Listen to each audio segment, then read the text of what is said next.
Samajwadi party के समर्थन में ममता दीदी पश्चिम बंगाल से चलकर यूपी में पहुंची हैं। इनके उत्तर प्रदेश में समाजवादी के लिए प्रचार करने को लेकर अखिलेश यादव ने बयान दिया और उन्होंने कहा कि हमारे लिए बड़े गर्व की बात है कि ममता बनर्जी पश्चिम बंगाल से चलकर उत्तर प्रदेश में हमारे लिए प्रचार करने के लिए आई हैं। ममता बनर्जी ने पत्रकारों से बात करते हुए एक आपत्तिजनक बात बोली और उन्होंने योगी आदित्यनाथ जी के लिए यह कह दिया कि यदि योगी की सरकार आएगी तो ये आएगा तो हम सबको खा जाएगा। सवाल यह है, ममता बनर्जी क्या कहना चाहती है? क्या योगी आदित्यनाथ कोई नरभक्षी है, वो इंसानों को खाते हैं? किस तरह की भाषा ये ममता बनर्जी बोल रही है कि एक संत को और एक सीएम को और सारे भारत ही नहीं पूरी दुनिया के हिंदुत्व के जो हिंदू हैं उनके आदर्श, उनके माननीय, उनके आदरणीय, उनका ये अपमान कर रही है।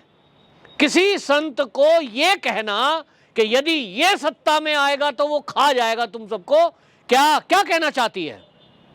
ये ममता बनर्जी की बिगड़ैल भाषा ये पश्चिम बंगाल के चुनाव में हमने देखी कि जिसने ना मोदी को छोड़ा, ना योगी को छोड़ा, ना अमित शाह को छोड़ा, जो जाता था उसको गाली।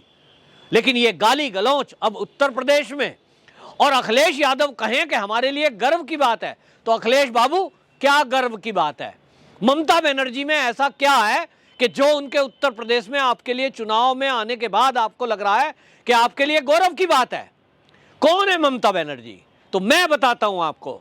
ममता बनर्जी वो मुख्यमंत्री है, पश्चिम बंगाल की वो नेता है जिसने पूरे अपने शासनकाल में पूरे चरणबद्ध तरीके से, योजनाबद्ध तरीके से डेमोग्राफी को चेंज करने के लिए पश्चिम बंगाल की रोहिंग्या और बांग्लादेशी घुसपैठियों की घुसपैठ कराई। घुसपैठ कराने वाली ममता बनर्जी, और उसने बाकायदा रोहिंग्या और बांग्लादेशी घुसपैठियों को सारी सरकारी सुविधा जो हम जैसे लोगों के टैक्स का पैसा है वो उनको मुहैया कराई।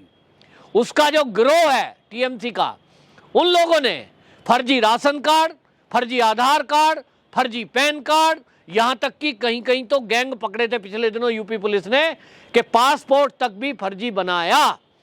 और इस सब के कारण ये सोचते रहे कि बांग्लादेशी घुसपैठी आएंगे तो आप उनको जो सुविधा दोगे उसके आधार पर जो पश्चिम बंगाल का मुसलमान है वो खुश होएगा और कहेगा ममता दीदी जैसा तो कोई है ही नहीं जो घुसपैठियों को शरण दे, जो हिंदुओं के ऊपर हमले कराए। कौन नहीं जानता कि पश्चिम बंगाल में चुनाव के बाद जो हिंसा हुई, और चुनाव के पहले भी, लेकिन चुनाव के बाद जो हिंसा हुई वो इसलिए ज्यादा नजर में आई क्योंकि चुन चुन कर, ऐसा नहीं है कि वो भाजपा के समर्थक थे, नहीं, जो भाजपा के समर्थन नहीं भी थे, हिंदुओं की महिलाओं को घरों से खींचकर उनके साथ बलात्कार हुए। घिनौनी घटना इतनी हुई कि कई महिलाएं तो 5-5, 6-6 दिन बाद उन बलात्कारियों के चंगुल से छूटकर अपने घर आई। ममता बनर्जी वो मुख्यमंत्री है जिसके शासनकाल में किसी भी हिंदू महिला के बलात्कार जब हुए उनकी एफआईआर दर्ज नहीं हुई। ममता बनर्जी वो मुख्यमंत्री है कि जिन दंगाइयों ने हिंदुओं के पश्चिम बंगाल के अंदर घर जलाए उनकी एक भी एफआईआर दर्ज नहीं हुई। अगर सीबीआई इंटरफेयर ना करे, अगर अल्पसंख्यक आयोग और जिस तरह से वहां दलित का अपमान हुआ है, महिलाओं के साथ रेप हुए, घर जला दिए गए, तो ये एससी एसटी आयोग दखल ना करता तो वहां कुछ भी उनको न्याय मिलने की उम्मीद नहीं थी, क्योंकि पुलिस गुंडों का साथ दे रही थी। महिला आयोग वहां गया, एससी एसटी आयोग वहां गया, सीबीआई की टीम वहां गई, और ममता बनर्जी क्या कर रही थी? जो सीबीआई की टीम जांच के लिए वहां जा रही थी उसके ऊपर हमला, उनको डराना। ये ममता बनर्जी वो हैं, इसका मतलब साफ हुआ कि वो हिंदुओं से इतनी नफरत करती है। और अगर ममता बनर्जी आज समाजवादी पार्टी के जो स्टेज है उसको साझा कर रही है और अखिलेश यादव जी फूलकर कुप्पा हो रहे हैं और वो कह रहे हैं हमारे लिए गर्व की बात है, तो मैं कहना चाहूंगा समाजवादी पार्टी के जो लोग समर्थन में हैं वो विचार करें कि रोहिंग्याओं के पक्षधर वाले लोग तो खुश हो रहे हैं, जो समाजवादी को वोट देंगे उनकी बात समझ में आती है। वो पार्टी है जिसने राम भक्तों पर गोलियां चलाई थी, ये हमारे सच्चे हितैषी हैं। लेकिन बाकी लोग जो हैं, जो राम के भक्त हैं, जो राम के पूजने वाले हैं, जो कृष्ण के भक्त हैं, जो यदुवंशी हैं, मैं उनसे कहना चाहता हूं कि जरा विचार करें कि वो किस पार्टी को वोट करने जा रहे हैं। कैसे बनेगा मथुरा में श्री कृष्ण का मंदिर? आप कहते हो हम यदुवंशी हैं और यदुवंशी कृष्ण जी थे, लेकिन जो मंदिर का विरोध करे, जो मंदिर बनाने वालों के ऊपर गोलियां चलाए, जो मंदिर की बात करने वालों को उठाकर जेल में डाल दे, जो रेप और दंगे कराने वालों के ऊपर से मुकदमे हटा ले, जो मुजफ्फरनगर का दंगा कराने के लिए जिम्मेदार है, उस सरकार के साथ खड़े हो आप। ममता बनर्जी का आना स्वाभाविक है, क्योंकि ममता बनर्जी को लगता है कि जो उसकी राजनीति है तुष्टीकरण की, वही तो काम अखिलेश यादव कर रहे हैं, वही मुलायम ने किया। क्या मुलायम सिंह राम नाम सत्य के साथ अंतिम यात्रा नहीं करेंगे इस दुनिया की? निश्चित रूप से।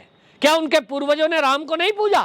लेकिन मुलायम सिंह के शासन में यदि राम भक्तों पर गोली चलाई गई, कार सेवकों पर गोलियां चलवाई गई, तो वो मुलायम सिंह यादव ने इसलिए चलाई थी कि हिंदू तो मूर्ख है ही है, उनके साथ रहेगा, यादव आएंगे, जाति के आधार पर आएंगे और बाकी को, अल्पसंख्यकों को तुम संतुष्ट करो, तो MY समीकरण करके सत्ता प्राप्त कर लेना।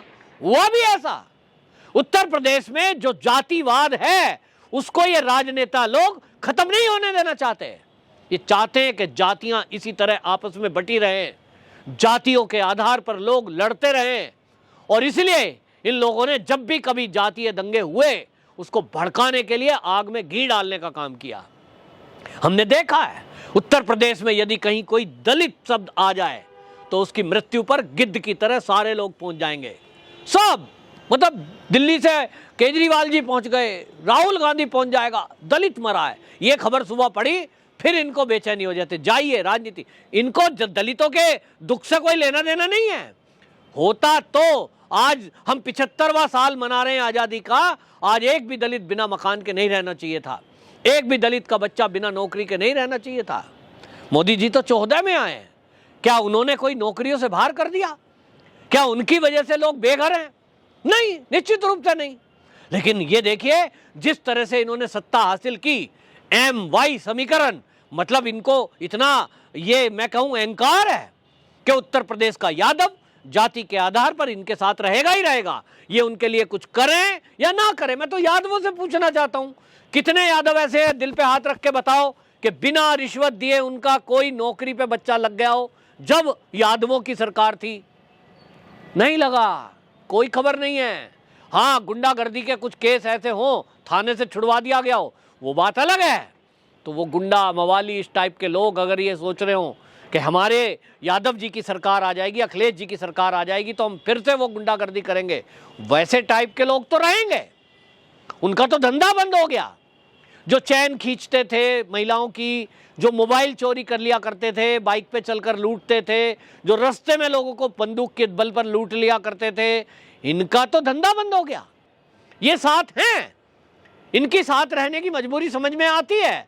लेकिन जो शरीफ सभ्य लोग हैं वो कहते हैं हम यदुवंशी हैं। तो भैया यदुवंशी हो तो जरा मुझे बताओ कि मथुरा के मंदिर को बनाने के लिए सबसे ज्यादा है ना यदुवंशी हैं भैया, वो भगवान श्री कृष्ण, तो उनके मंदिर बनाने के लिए अखिलेश यादव, मुलायम सिंह यादव ने क्या किया था?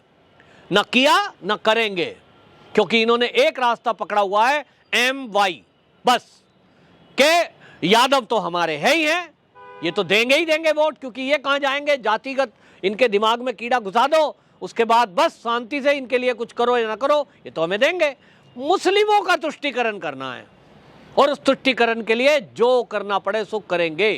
तो मुलायम सिंह यादव जी ने गोलियां चलवा दी थी इसीलिए, और उसका नतीजा हुआ है। आज हम देख रहे हैं बीजेपी की सरकार नहीं बनी थी जिन 5 राज्यों में सरकार गिरी थी, ये दुर्भाग्य है देश का। और उसी फॉर्मूले पर आज ये जो अखिलेश यादव है ये चल रहे हैं। इनको लगता है कि यहाँ ऐसी कट्टरवादी सोच पैदा करो, उत्तर प्रदेश में ऐसे लोगों को ला करके अपने मंच पे साझा करो जिससे ये मैसेज जाए कि मैं वही हूं, उसी बाप की औलाद हूं, जिसने राम भक्तों पर गोली चलवाई थी। मैं उसी सोच का आदमी हूं जिसने मुजफ्फरनगर दंगों में 1100 से अधिक केस जाटों के ऊपर करवा दिए थे, जो बहन बेटी की इज्जत की बात कर रहे थे। मैं वही हूं जिसके शासनकाल में मुजफ्फरनगर के हत्यारे, कैराना के दोषी, उनके ऊपर से मुकदमे हटा दिए थे। मैं वही अखिलेश यादव हूं जिसके शासनकाल में अतीक अहमद और मुख्तार अंसारी जैसे गुंडे पनपते रहे, जेलों से अपना संचार करते रहे, खुला जमीनों पर कब्जे करते रहे। तो ये आकर ममता बनर्जी को मंच साझा करते हैं और ममता बनर्जी को भी खड़े करने का, साथ लाने का मतलब यही है कि दिखाना चाह रहे हैं कि हम कट्टर जो लोग हैं, अल्पसंख्यक संतुष्ट करने वाले लोग। ममता बनर्जी ने जो पश्चिम बंगाल में किया, नरसंहार हुआ हिंदुओं का, दलितों का, सबसे ज्यादा दलितों का, यही काम तो उत्तर प्रदेश में हुआ अखिलेश के टाइम में कि जो दलित हैं, शोषित हैं, वंचित हैं, गरीब लोग हैं, उनकी कौन सुनता था। और इसलिए वोट डालने से पहले उत्तर प्रदेश के लोगों को यह विचार करना पड़ेगा कि ममता बनर्जी तो आ गई है घुसपैठियों को मैसेज देने के लिए, रोहिंग्याओं का पक्ष लेने के लिए, वो ये बताने के लिए कि उत्तर प्रदेश में भी जो रोहिंग्या और घुसपैठी हैं, अगर अखिलेश की सरकार आई तो उनको उसी प्रकार की सुविधाएं दी जाएंगी जैसा पश्चिम बंगाल में ममता दीदी ने दी है। विचार हमको करना है, यदुवंशियों को करना है। वंदे मातरम।